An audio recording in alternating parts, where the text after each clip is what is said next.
जय हिंद दोस्तों, स्वागत है आप सभी लोगों का एक बार फिर से तैयारी कर लो चैनल के संपूर्ण यूनिट जिसमें हम पढ़ने वाले हैं हिंदी साहित्य का काल विभाजन। ये यूनिट 2 है। सिलेबस के अकॉर्डिंग हम लोग पढ़ रहे हैं। जैसा कि हमने यूनिट फर्स्ट कंप्लीट कर ली थी, क्वेश्चन सीरीज भी कंप्लीट कर ली थी, उसी प्रकार से यहाँ पे यूनिट 2 आई है। अगर आप सिलेबस देखेंगे तो सिलेबस में यूनिट 2 है जिसमें हिंदी साहित्य इतिहास की लेखन परंपरा जो पद्धतियां हैं वो सारी चीजें हम लोग यूनिट 2 में पढ़ने वाले हैं। तो पूरी वीडियो के साथ बने रहें और अगर आपने अभी तो तक दोस्तों चैनल को यहाँ पे हम सब्सक्राइब आज नहीं किया स्टार्ट है कर तो रहे हैं चैनल को अपना सब्सक्राइब कर यूनिट लें। 2, तो ये है जिसके अंतर्गत यूनिट हम 2 लोग पढ़ेंगे जिसका हिंदी नाम साहित्य है का हिंदी इतिहास और साहित्य गद्य का विधाएं। इतिहास और तो गद्य विधाएं, ये सिलेबस जिसके के अंतर्गत अकॉर्डिंग हम हम लोग लोग दोस्तों यहाँ पढ़ेंगे पे पढ़ रहे हैं 2.1 में और सिलेबस के हिंदी अकॉर्डिंग हमारे साहित्य यहाँ दूसरा इतिहास जो टॉपिक है लेखन की जिसमें हम लोग पद्धतियां। हिंदी ठीक है, साहित्य का तो दोस्तों इतिहास पूरी और वीडियो के गद्य साथ विधाएं बने पढ़ेंगे। रहें उसके और अंतर्गत अगर सबसे ये पहले जो वीडियो टू आपको पसंद टू आती है तो पॉइंट वीडियो वन को है लाइक यूनिट और शेयर 2.1, जरूर करते रहें। उसमें हम पढ़ने इसी वाले हैं प्रकार से हिंदी हम अपने साहित्य जो इतिहास लेखन। 2022 की जो ठीक तैयारी है, है किसी भी हिंदी एग्जाम्स की हो, साहित्य वो का चाहे फिर इतिहास और यूजीसी गद्य नेट विधाओं जेआरएफ के हो या फिर अंतर्गत टीजीटी जो हम सबसे पीजीटी की पहले हो, पढ़ेंगे उसकी वो है तैयारी हम हिंदी लोग यहाँ साहित्य पे इतिहास करने वाले लेखन। हैं। तो दोस्तों ये है इससे हमारा पहले हमने टॉपिक यूनिट और फर्स्ट इस टॉपिक को कंप्लीट हम कर ली इस थी। वीडियोस अगर में आपने पूरा यूनिट का फर्स्ट पूरा नहीं कंप्लीट देखी है करेंगे। डिटेल्ड और पूरा उसके हर वो क्वेश्चन चीज आंसर की देखेंगे, हर सीरीज, तो एंगल आप से सबसे देखेंगे, हर वो पहले टॉपिक चैनल पढ़ेंगे को जो कि सब्सक्राइब कर लें एग्जाम की और साथ ही दृष्टि से साथ बेल हमारे लिए आइकन प्रेस कर लें महत्वपूर्ण और है। चैनल के तो प्लेलिस्ट में चलिए जाएं, दोस्तों, जहां पे शुरुआत आपको करते हैं यूजीसी अपने नेट हिंदी जेआरएफ और साहित्य का टीजीटी पीजीटी इतिहास जून और गद्य 2022 के विधाओं नाम में से प्लेलिस्ट है, हिंदी वहां साहित्य पे जाके आप इतिहास उन्हें देख लेखन सकते हैं। और साहित्य तो इतिहास दोस्तों लेखन की शुरुआत करते हैं हम अपने आज पद्धतियां। के तो टॉपिक ये की, जिसका नाम है 2.1 है, साहित्य जैसा कि हमारा इतिहास जो यूनिट लेखन 2 है की और उसके पद्धतियां। उसी में ये ठीक है, 2.1 है। अब पद्धतियों में हम लोग पढ़ेंगे यहाँ पे कि इतिहास हिंदी साहित्य के इतिहास की दृष्टि से उल्लेख ग्रंथ भक्ति काल से ही मिलने लगते हैं। मतलब जो उल्लेखित हिंदी साहित्य के जो इतिहास से संबंधित जो ग्रंथ हैं, जिनमें ये ज्ञान पड़ता है कि ये इतिहास के बारे में बता रहे हैं, वो भक्ति काल से ही मिलने लगे थे। जैसे गोकुलनाथ कृत 84 वैष्णवन की वार्ता, 252 वैष्णवन की वार्ता और नाभादास कृत भक्तमाल। गोकुलनाथ का है 84 वैष्णवन की वार्ता और 252 वैष्णवों की वार्ता, और नाभादास का है भक्तमाल। तो ये चीजें भी यहां मिल गई। ठीक है, दो चीजें। किंतु कवियों का विवरण मात्र होने से इन्हें इतिहास ग्रंथ नहीं माना जाता है इसमें, क्योंकि सिर्फ कवियों का ही विवरण दिया गया था। फिर है कि हिंदी साहित्य के इतिहास लेखन की परंपरा का आरंभ 19वीं सदी में गारसा दा तासी कृत इस्तवार दाला लेत्रेत्यूर एंदुई ए हिंदुस्तानी ग्रंथ से माना जाता है। गारसा दा तासी के ग्रंथ से माना जाता है। हिंदी साहित्य के इतिहास लेखन की 4 पद्धतियां प्रमुख रही हैं। अब वो पद्धतियां कौन है, उसी प्रकार से यहाँ पे आचार्यों ने अपना वर्णक्रम प्रस्तुत किया था। पहली है वर्णक्रम पद्धति। इसमें रचनाकारों का विवरण उनके नाम के प्रथम वर्ण के क्रम से दिया जाता है।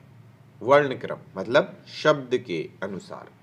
उदाहरण के लिए तुलसी, चिंतामणि और केदारनाथ सिंह का समय भले ही भिन्न हो, किंतु उनका क्रम इस प्रकार होगा: केदारनाथ, चिंतामणि, तुलसीदास। इसे ऐतिहासिक दृष्टि से असंगत माना जाता है, क्योंकि यह इतिहास लेखन नहीं है, शब्दकोश लेखन की तरह होती है। गारसा दातासी और शिवसिंह सेंगर ने इसका प्रयोग अपने इतिहास ग्रंथ में किया है, वर्णक्रम पद्धति का। फिर आता है कालक्रम पद्धति। अब कालक्रम पद्धति, इसमें रचनाकारों का जो विवरण है उनके काल मतलब समय के क्रम से दिया जाता है। रचनाकार की जन्मतिथि को आधार बनाया जाता है। इतिहास लेखन की दृष्टि से इसे भी अधूरा समझा जाता है, क्योंकि इस पद्धति में लिखे ग्रंथ भी वर्णानुक्रम पद्धति की तरह कविव्रत संग्रह मात्र होते हैं। जॉर्ज ग्रियर्सन और मिश्र बंधुओं ने इसका प्रयोग किया है, यद्यपि ग्रियर्सन में विधेयवादी पद्धति के कुछ आरंभिक सूत्र भी मिलने लगते हैं।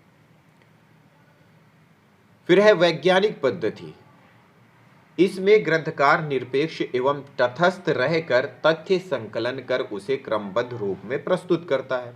इतिहास लेखन सिर्फ तथ्य संकलन की नहीं बल्कि उनकी व्याख्या एवं विश्लेषण की भी मांग करता है। अतः इस पद्धति को भी अपरिपक्व माना जाता है। फिर आती है विधेयवादी पद्धति। फ्रेंच विद्वान टेन ने इसे सुव्यवस्थित सिद्धांत के रूप में स्थापित किया है। टेन ने इस पद्धति को 3 शब्दों के माध्यम से स्पष्ट किया है। वो 3 पद्धति है जाति रेस, वातावरण मिलियू और क्षण विशेष मूवमेंट। इस पद्धति के अनुसार किसी भी साहित्य के इतिहास को समझने के लिए उससे संबंधित जातीय परंपराओं, राष्ट्रीय और सामाजिक वातावरण एवं सामाजिक परिस्थितियों का अध्ययन विश्लेषण आवश्यक है। विधेयवादी पद्धति में इसे इतिहास लेखन की व्यापक, स्पष्ट एवं विकसित पद्धति माना जाता है, क्योंकि इसके द्वारा साहित्य की विकास प्रक्रिया को बहुत कुछ स्पष्ट किया जा सकता है। हिंदी में सर्वप्रथम रामचंद्र शुक्ल ने इस पद्धति का प्रयोग किया।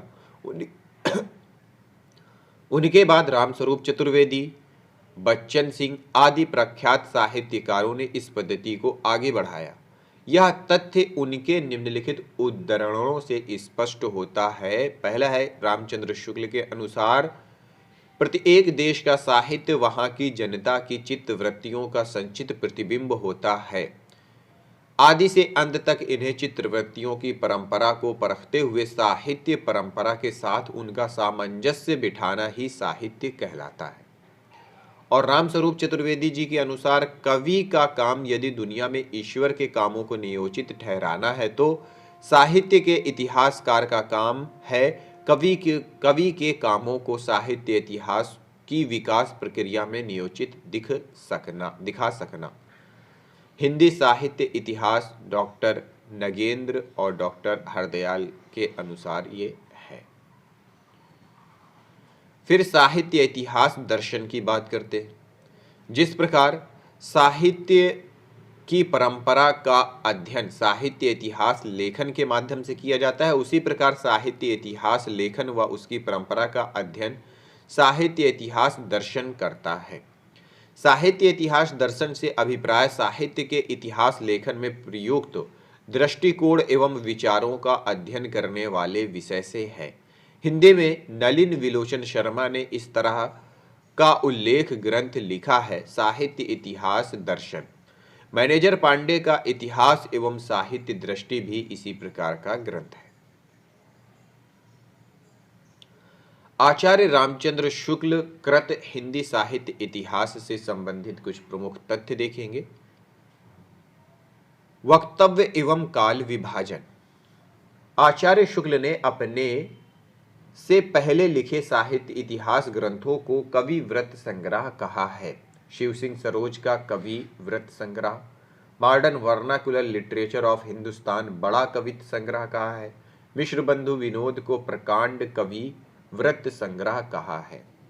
ठीक है, कवि व्रत संग्रह कहा है शिव सिंह सरोज को, और modern vernacular literature of northern Hindustan इसे बड़ा कवि व्रत संग्रह कहा है, और मिश्र बंधु विनोद को प्रकांड कवि व्रत संग्रह कहा है।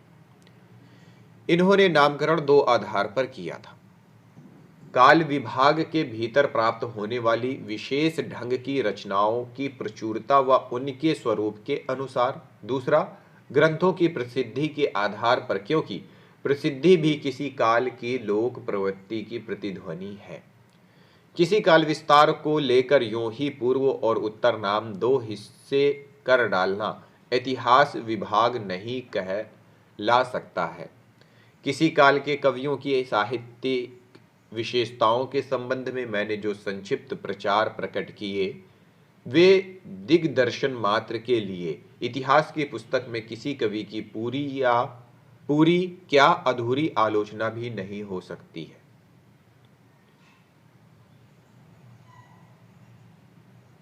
आधुनिक काल में गद्य आविर्भाव सबसे प्रधान साहित्य घटना है। किसने? रामचंद्र शुक्ल, आचार्य रामचंद्र शुक्ल के अनुसार हम लोग यहाँ पे ये देख रहे हैं।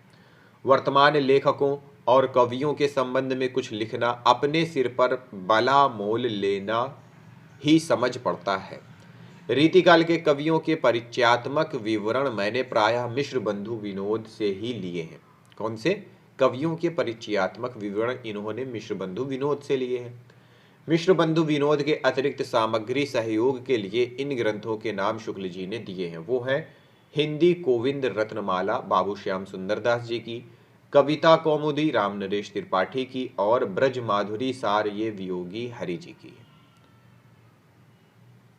प्रत्येक देश का साहित्य वहां की जनता की चित्त वृत्ति का संचित प्रतिबिंब होता है।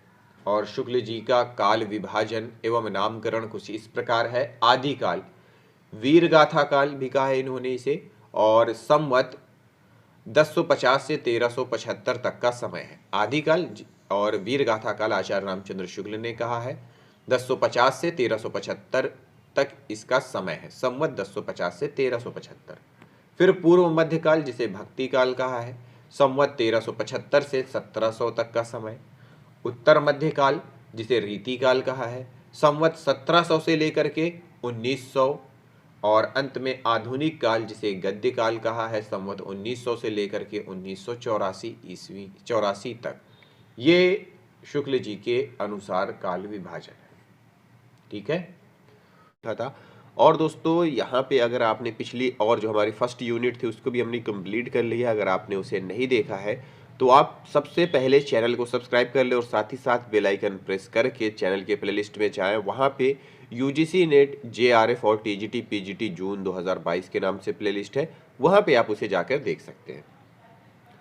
दूसरी चीज़ हम लोग यहाँ पे बात कर रहे हैं हिंदी साहित्य इतिहास लेखन की परंपरा की, जिसमें हम लोग आज देखेंगे ग्रंथ, ग्रंथकार और समय, और दूसरी तरफ है इसके प्रमुख संबंधित महत्वपूर्ण बिंदु। सबसे पहला ग्रंथ है इस्तवार दाला लेत्रेत्वीर एंदुई ए हिंदुस्तानी, जिसके लेखक हैं, रचनाकार हैं, ग्रंथकार हैं गारसा दा तासी। अब ये ग्रंथ दो भागों में आया था। पहला भाग है 1839 ईस्वी में और दूसरा भाग 1847 ईस्वी में। इसी का दूसरा संस्करण 1871 ईस्वी में आया था, जिसमें 3 खंड कर दिए गए थे। अब इसके महत्वपूर्ण बिंदु यह है कि इसमें उर्दू और हिंदी के 738 कवियों का विवरण उनके अंग्रेजी वर्ण क्रम के अनुसार दिया गया था। केवल 72 कवि हिंदी से संबंधित थे। 738 कवियों का विवरण जो प्रस्तुत किया गया था वो अंग्रेजी के वर्ण क्रम के अनुसार प्रस्तुत किया गया था, और इसमें केवल 72 कवि ही हिंदी से संबंधित थे। यह फ्रेंच भाषा में लिखा गया। एंदुई का अर्थ हिंदवी, हिंदी, और हिंदुस्तानी का हिंदुस्तानी उर्दू था। इसे ब्रिटेन और आयरलैंड की प्राच्य साहित्य अनुवादक समिति की ओर से पेरिस में प्रकाशित किया गया था, जिसमें काल विभाजन और नामकरण का कोई प्रयास नहीं किया गया था। डॉक्टर लक्ष्मी सागर वार्ष्णेय ने इस ग्रंथ में वर्णित हिंदी रचनाकारों से संबंधित सामग्री का हिंदी अनुवाद हिंदुई साहित्य का इतिहास शीर्षक से 1952 ईस्वी में प्रकाशित कराया। किसने? डॉक्टर लक्ष्मी सागर वार्ष्णेय ने। फिर दूसरा ग्रंथ है तज़किरा-ई शुअरा-ई हिंदी। मौलवी करीमुद्दीन ग्रंथकार हैं और समय है 1848 ईस्वी। दिल्ली कॉलेज द्वारा प्रकाशित इस ग्रंथ में 1004 कवियों का विवरण दिया गया, जिनमें 62 कवि हिंदी से संबंधित थे। इस ग्रंथ का महत्व इस बात में है कि इसमें सर्वप्रथम कालक्रम का ध्यान रखा गया, किंतु नामकरण नहीं किया गया। इसे तबका शुअरा भी कहा जाता है। फिर अगला ग्रंथ है भाषा काव्य संग्रह, महेश दत्त शुक्ल द्वारा 1873 ईस्वी में आया। यह हिंदी भाषा में लिखा गया प्रथम हिंदी साहित्य इतिहास संबंधी ग्रंथ था। यह नवल किशोर प्रेस लखनऊ से प्रकाशित हुआ था। फिर है शिव सिंह सरोज, शिव सिंह सेंगर इसके ग्रंथकार हैं। समय है तिरासी ईस्वी नवल किशोर प्रेस लखनऊ से प्रकाशित हुआ था। इस ग्रंथ में सर्वप्रथम 1000 से ज्यादा 1003 भाषा कवियों का विवरण दिया गया। इसी से यह बाद में इतिहासकारों के लिए आधार भी रहा है। इसके पूर्वार्ध में 838 कवियों की रचनाओं के नमूने तथा उत्तरार्ध में 803 कवियों का जीवन परिचय दिया गया है। इसमें वर्णानुक्रम पद्धति का प्रयोग किया गया है। काल विभाजन एवं नामकरण का प्रयास नहीं किया गया है। तो अभी तक जितने हमने ग्रंथ देखे यहाँ पे, अभी इनमें किसी में भी काल विभाजन एवं नामकरण का प्रयास अभी तक नहीं हुआ। यहाँ पे सिर्फ कवियों के ही जीवन परिचय यहाँ पे दिए गए हैं, कवियों के बारे में ही यहाँ पे बताया गया है।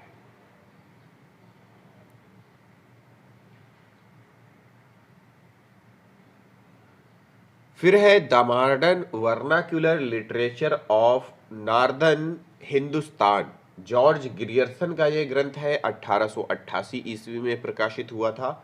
इस ग्रंथ का प्रकाशन एशियाटिक सोसाइटी ऑफ बंगाल की पत्रिका के विशेषांक के रूप में हुआ था।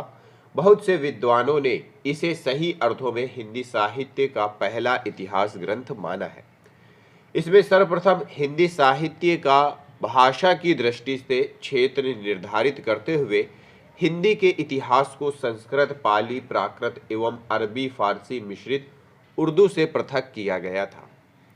इसमें पहली बार कवियों को काल क्रमानुसार वर्गीकृत करते हुए उनकी प्रवृत्तियों को उद्घाटित भी किया गया था। अभी तक जो इससे पहले के ग्रंथ थे उनमें काल क्रमानुसार नहीं था, उनमें वर्ण क्रमानुसार था, अक्षरों के अनुसार। संपूर्ण ग्रंथ 11 अध्यायों में विभक्त है तथा प्रति एक अध्याय एक काल का सूचक है। हर अध्याय का नामकरण भी किया गया है। इसमें कुल 952 कवियों को शामिल किया गया है, जिसमें 886 कवियों के विवरण का आधार शिव सिंह सरोज है। इन्होंने सर्वप्रथम भक्ति काल 16वीं से 17वीं शती को स्वर्ण युग कहा है। ये प्रश्न भी कई बार पूछा गया है। डॉक्टर किशोरीलाल गुप्त ने इसका अनुवाद हिंदी साहित्य का प्रथम इतिहास नाम से 1957 ईस्वी में प्रकाशित करवाया था। फिर है मिश्र बंधु विनोद। मिश्र बंधु इसके रचनाकार हैं। प्रथम 3 भाग हैं इसके 1913 ईस्वी में पहले 3 भाग आए थे और चौथा जो भाग था वो 1934 ईस्वी में प्रकाशित हुआ था। इसमें 4551 कवियों को शामिल किया गया है। ग्रियर्सन यद्यपि काल विभाजन एवं नामकरण कर चुके थे, किंतु व्यवस्थित रूप से इसका श्रेय मिश्र बंधुओं को जाता है। इन्होंने संपूर्ण इतिहास को 5 कालों में विभाजित किया है। अब मिश्र बंधुओं में कौन कौन थे? 3 भाई थे। इनके नाम भी पूछ लेता है, मिलान वाले में भी इसमें आ जाता है। तो वो नाम है गणेश बिहारी मिश्र, श्याम बिहारी मिश्र, शुकदेव बिहारी मिश्र। अब हिंदी साहित्य का इतिहास, ये ग्रंथ है रामचंद्र शुक्ल जी का 1929 ईस्वी में प्रकाशित हुआ। हिंदी साहित्य का इतिहास, यह ग्रंथ मूलतः नागरी प्रचारणी सभा से प्रकाशित हिंदी शब्द सागर की भूमिका के रूप में लिखा गया था। इस भूमिका को हिंदी साहित्य का इतिहास नाम दिया गया था। यह हिंदी का सर्वाधिक प्रख्यात इतिहास ग्रंथ है। इसमें रचनाकारों के इतिवृत्त की बजाय उनके रचनात्मक वैशिष्ट्य पर अधिक बल दिया गया है। विधेयवादी पद्धति का प्रयोग करते हुए तत्कालीन युगीन परिस्थितियों के संबंध में हिंदी के इतिहास को विश्लेषित किया गया है। अपभ्रंश साहित्य को हिंदी से अलगाते हुए पूर्व पीठिका के रूप में वर्णित किया गया है। संपूर्ण इतिहास का इतना तार्किक एवं सुव्यवस्थित काल विभाजन किया गया, परवर्ती इतिहास ग्रंथों में प्रायः उसका ही प्रयोग किया गया है। तो प्रश्न यहां से पूछता है कि इन्होंने विधेयवादी पद्धति का प्रयोग किया है।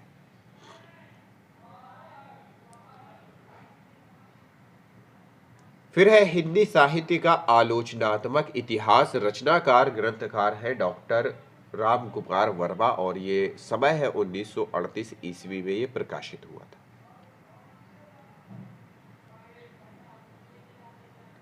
छायावादी कवि राम कुमार वर्मा द्वारा रचित इतिहास ग्रंथ में उनकी काव्यात्मक भाषा ने पाठकों को आकर्षित किया था। अपनी विस्तृत सामग्री, उसकी आकर्षक प्रस्तुति एवं भाषा के कारण यह ग्रंथ प्रभाव छोड़ने में सफल रहा। इसमें सिर्फ आदिकाल व भक्तिकाल 693 ईस्वी से 1693 ईस्वी तक की अवधि को ही स्थान मिला, आगे का भाग वे नहीं लिख पाए।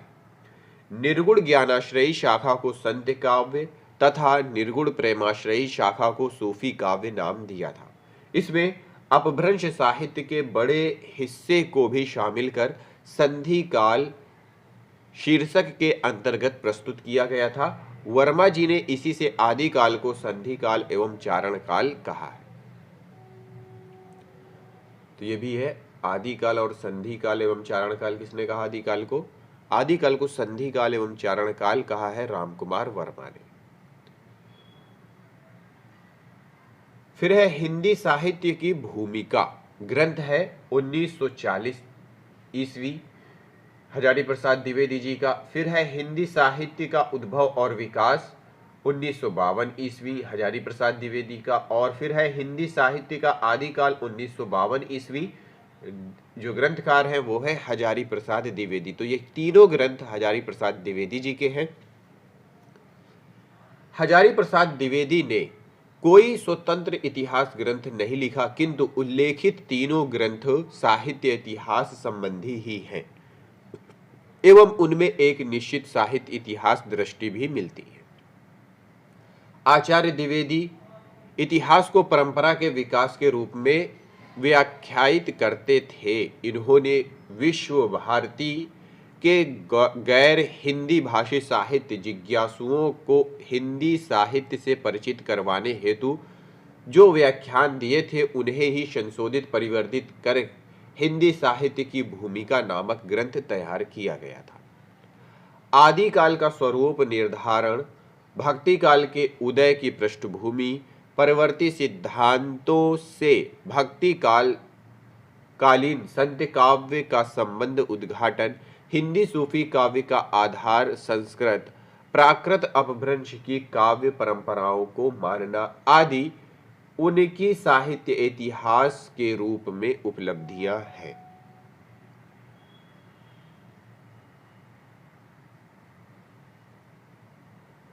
फिर है हिंदी साहित्य का वैज्ञानिक इतिहास, ग्रंथकार है डॉक्टर गणपति चंद्र गुप्त और समय है 1965 ईस्वी।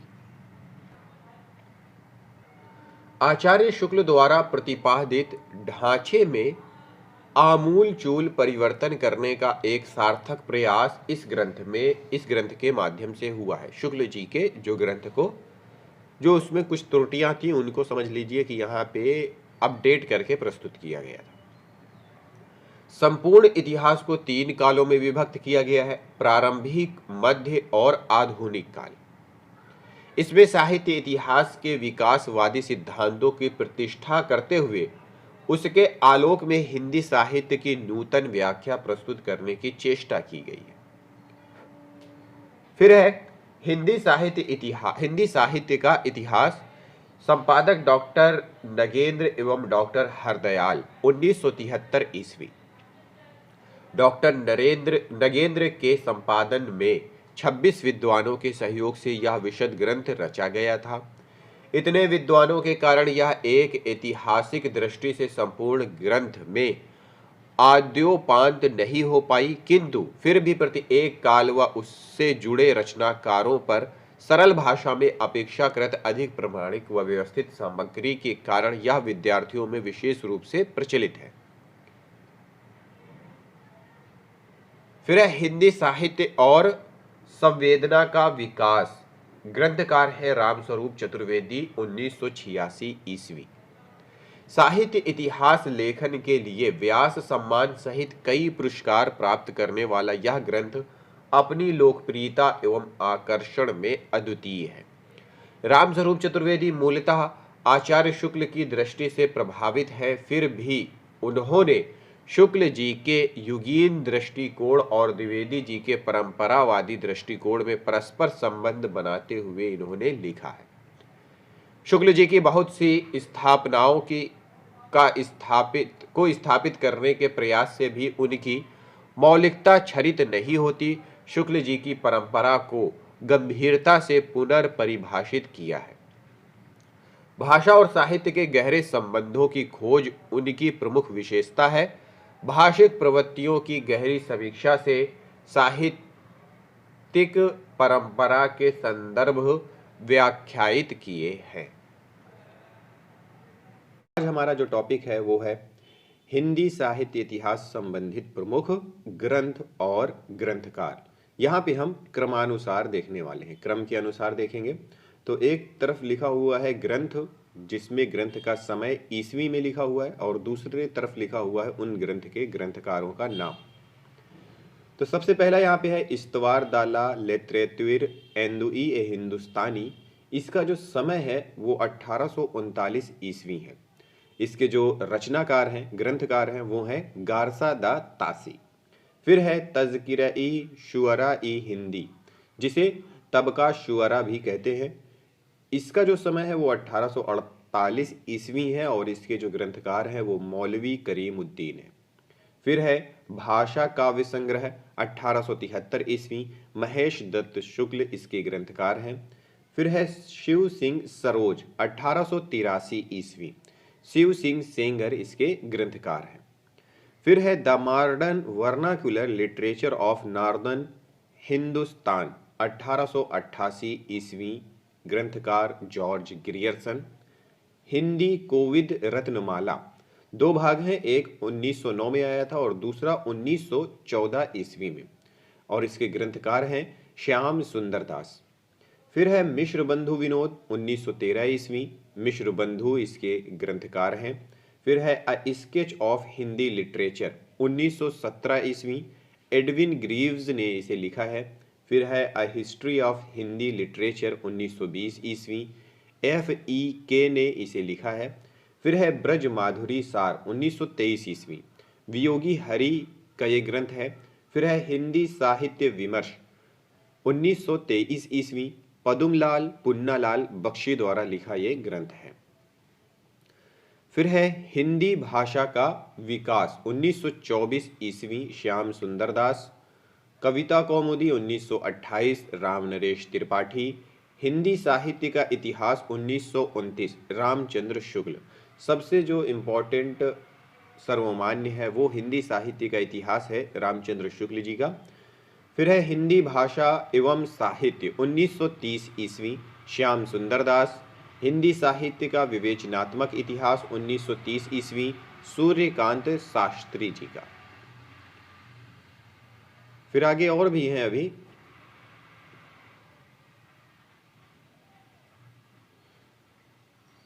हिंदी साहित्य का इतिहास 1931 ईस्वी, रमा शंकर शुक्ल रसाल का है। हिंदी भाषा और साहित्य का विकास 1931 ईस्वी, अयोध्या सिंह उपाध्याय हरिऔध जी का है। हिंदी साहित्य 1933, ये डॉक्टर धीरेन्द्र वर्मा जी का है। फिर है आधुनिक हिंदी साहित्य का इतिहास 1934, कृष्ण शंकर शुक्ल का है। फिर है हिंदी साहित्य का आलोचनात्मक इतिहास 1938 ईस्वी, डॉक्टर राम कुमार वर्मा जी द्वारा लिखित ये ग्रंथ है। फिर है मॉडर्न हिंदी लिटरेचर 1939 ईस्वी, डॉक्टर इंद्रनाथ मदान का ग्रंथ है। फिर है हिंदी साहित्य की भूमिका 1940 ईस्वी, हजारी प्रसाद द्विवेदी जी का ये ग्रंथ है।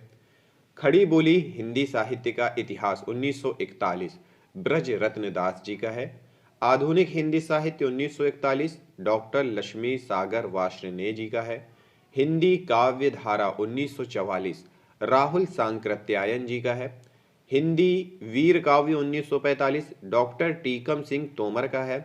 हिंदी साहित्य 20वीं शताब्दी 1945, ये नंद दुलारे वाजपेयी जी का है। फिर है रीति काव्य की भूमिका 1949 ईस्वी, डॉक्टर नगेंद्र का। आधुनिक हिंदी साहित्य 1950, नंद दुलारे वाजपेयी का। उत्तरी भारत की संत परंपरा 1951, परशुराम चतुर्वेदी जी का। हिंदी साहित्य का आदिकाल 1952, हजारी प्रसाद द्विवेदी जी का। हिंदी साहित्य उद्भव और विकास 1952, हजारी प्रसाद द्विवेदी जी का। फिर है हिंदी साहित्य का अतीत 1960 ईस्वी, विश्वनाथ प्रसाद मिश्र जी का है। फिर है साहित्य का इतिहास दर्शन 1960, नलिन विलोचन शर्मा जी का है। फिर है हिंदी साहित्य का वृहद इतिहास, ये 16 भागों में है और 1961 ईस्वी में आया था, जो कि नागरी प्रचारणी सभा द्वारा प्रकाशित किया गया था।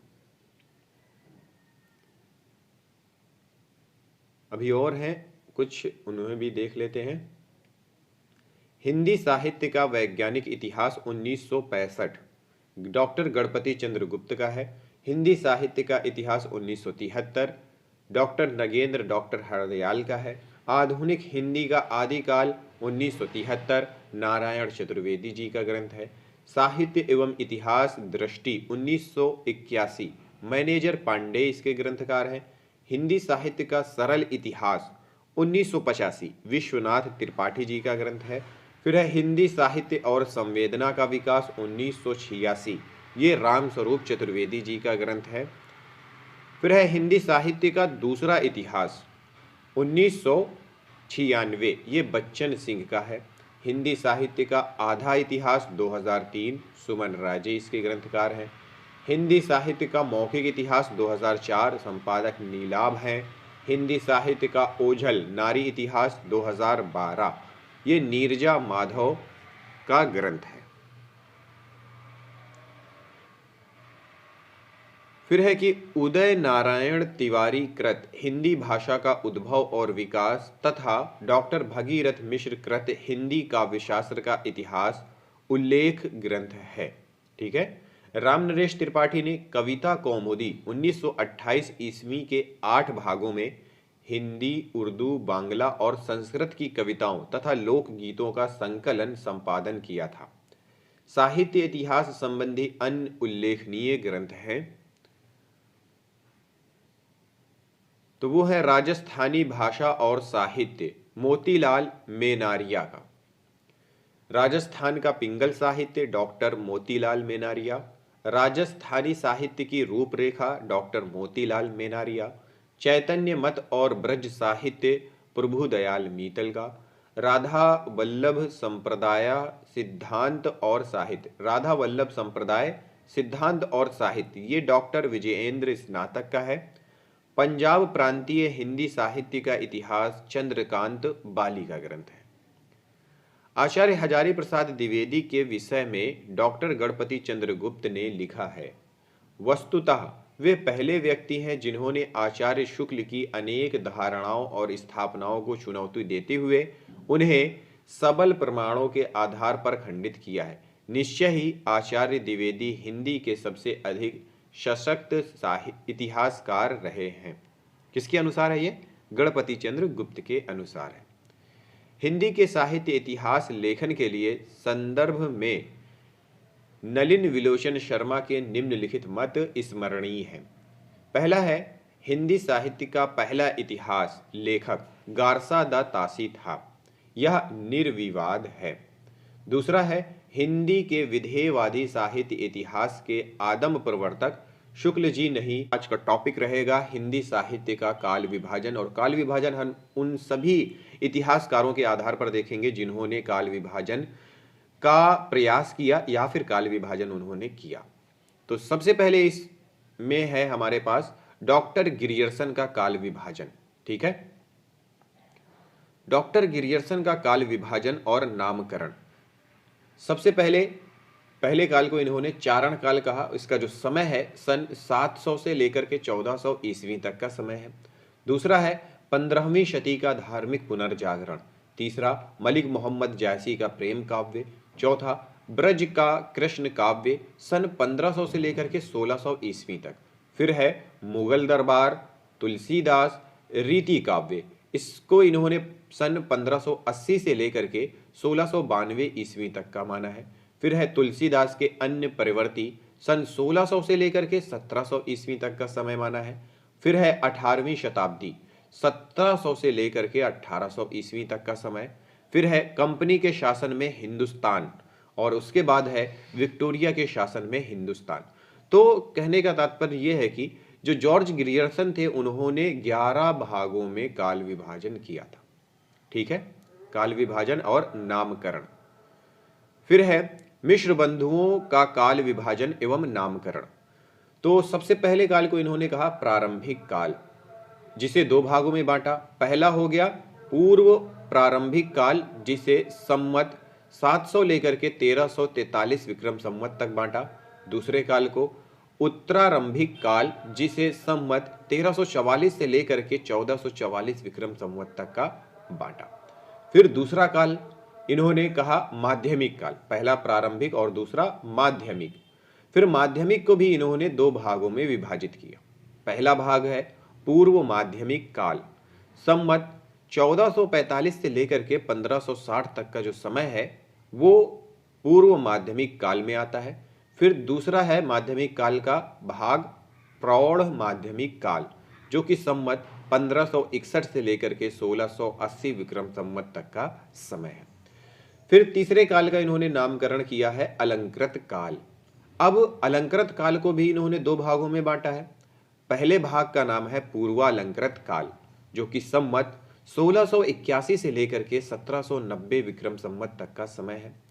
फिर अलंकृत काल के दूसरे भाग का नाम है उत्तरालंकृत काल, जिसे संमत 1791 से लेकर के 1879 विक्रम संवत तक का समय माना। 1889 विक्रम संवत तक का समय इन्होंने दिया। फिर चौथे काल को इन्होंने परिवर्तन काल कहा, जिसका समय है संमत 1890 से लेकर के 1925 विक्रम संवत तक। और पांचवें काल का नामकरण किया इन्होंने वर्तमान काल, संमत 1926 से लेकर के अब तक का समय है। तो दोस्तों, मिश्र बंधुओं ने कितने भागों में काल विभाजन किया? 5। ठीक है, 5 भागों में। अब आगे देख लेते हैं। आगे है यहाँ पे आचार्य रामचंद्र शुक्ल के अनुसार, सर्वमान्य मत जो है वो आचार्य रामचंद्र शुक्ल का काल विभाजन है। फिर भी आगे भी देखते हैं कि आचार्य रामचंद्र शुक्ल के अनुसार काल विभाजन एवं नामकरण। अब दोस्तों इसमें ये आता है कि वीर गाथा काल किसने कहा, भक्ति काल किसने कहा, रीति काल किसने कहा, गद्य काल किसने कहा, संधि काल किसने कहा, चारण काल किसने कहा। तो इस तरह से भी प्रश्न इसमें पूछता है। तो सबसे पहले काल को आचार्य रामचंद्र शुक्ल ने वीर गाथा काल कहा, और जिसे आदि काल भी उन्होंने कहा। संवत 1050 से लेकर के 1375 विक्रम संवत तक का समय दिया। दूसरे काल का नाम भक्ति काल, जिसे पूर्व मध्य काल भी कहा गया, संवत 1375 से लेकर के 1700 विक्रम संवत तक का समय है। तीसरे काल का नामकरण रीति काल के नाम से हुआ, जिसे उत्तर मध्य काल भी कहा गया, संवत 1700 से लेकर के 1900 विक्रम संवत तक का समय इसे दिया गया। और चौथे काल को गद्य काल कहा गया, जिसे आधुनिक काल भी कहा गया, संवत 1900 से लेकर के 1984 विक्रम संवत तक का समय इसे दिया गया। तो इस प्रकार आचार्य रामचंद्र शुक्ल ने 4 भागों में काल विभाजन किया है। अब आगे है डॉक्टर राम कुमार वर्मा का काल विभाजन एवं नामकरण। पहले काल का नाम प्रारंभिक काल, जिसमें 2 भाग किए उन्होंने, संधि काल और चारण काल।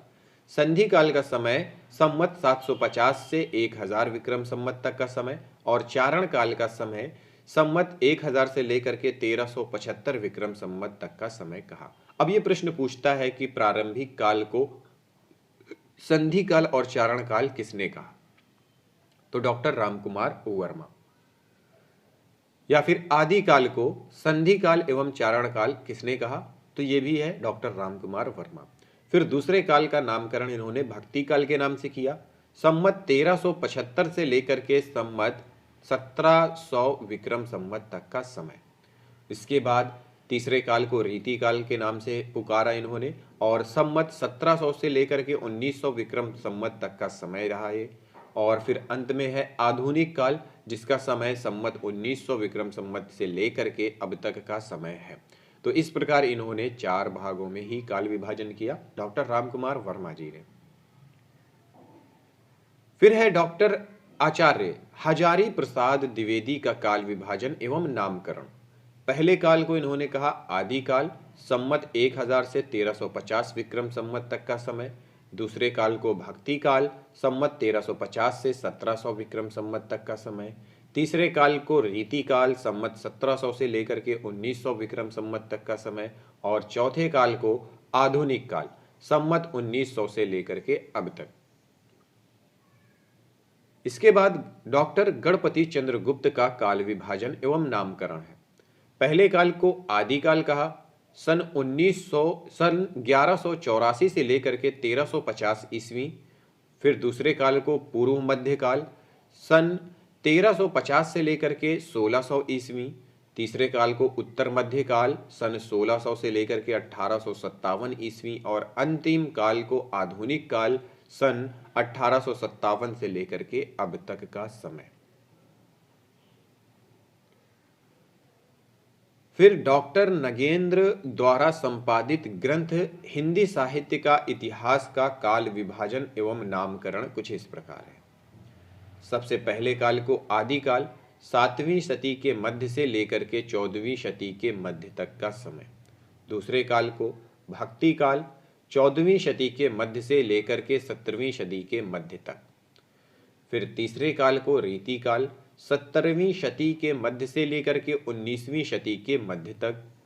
चौथे काल को आधुनिक काल, आधुनिक काल का समय 19वीं शती के मध्य से अब तक का है, जिसमें उन्होंने कई सारे आधुनिक काल को कई भागों में बांटा है। जिसमें पहला काल है पुनर्जागरण काल, जिसे भारतेंदु युग कहा गया है, 1857 से लेकर के 1900 ईस्वी तक का समय। दूसरे काल को जागरण सुधार काल, जिसे द्विवेदी युग कहा गया है, 1900 से लेकर के 1918 ईस्वी। तीसरे काल को छायावाद युग, 1918 से 1938 ईस्वी। और चौथे काल को छायावादोत्तर काल, जिसमें प्रगति प्रयोग काल 1938 से 1953 ईस्वी और नवलेखन काल 1953 ईस्वी से अब तक का समय है। फिर डॉक्टर रामस्वरूप चतुर्वेदी का काल विभाजन एवं नामकरण कुछ इस प्रकार है। चतुर्वेदी जी ने अपने इतिहास ग्रंथ में आचार्य शुक्ल के काल विभाजन की स्वीकारोक्ति कुछ संशोधन के माध्यम के साथ इस प्रकार की है। पहला आदिकाल, जिसे वीरगाथा काल कहा गया, सन 1000 से लेकर के 1350 ईस्वी तक का। दूसरा मध्यकाल, पूर्व मध्यकाल, जिसे भक्ति काल कहा गया, सन 1350 से लेकर के 1650 ईस्वी। तीसरा उत्तर मध्यकाल, जिसे रीति काल कहा गया, सन 1650 से लेकर के 1850 ईस्वी। और अंतिम काल को आधुनिक काल, जिसे गद्य काल कहा गया, सन 1850 से लेकर के अब तक का समय। अंत में है डॉक्टर बच्चन सिंह का काल विभाजन एवं नामकरण। पहले काल को अपभ्रंश काल, दूसरे काल को भक्ति काल, सन 1400 ईस्वी से लेकर के 1650 ईस्वी। तीसरे काल को रीति काल, सन 1650 ईस्वी से लेकर के 1857 ईस्वी। चौथे काल को आधुनिक काल, सन 1857 से लेकर के अब तक का समय। तो दोस्तों, ये था हमारा हिंदी साहित्य के इतिहास का काल विभाजन। कई आचार्यों के और इतिहासकारों के द्वारा हमने ये काल विभाजन देखा, और यही काल विभाजन जो हमने देखा, अगर काल विभाजन से संबंधित प्रश्न पूछता है तो इन्हीं में से कहीं ना कहीं से आपको एक या दो प्रश्न पूछता है। तो दोस्तों, ये सारी चीज़ें आप एक दो बार तो पढ़े ही और याद भी करें, ताकि एग्ज़ाम में आपको आसानी हो सके। तो चलिए दोस्तों, यहाँ पे ये वीडियो समाप्त करते हैं। मिलते हैं अगली वीडियो में अगले टॉपिक के साथ। इस वीडियो को देखने के लिए बहुत बहुत धन्यवाद।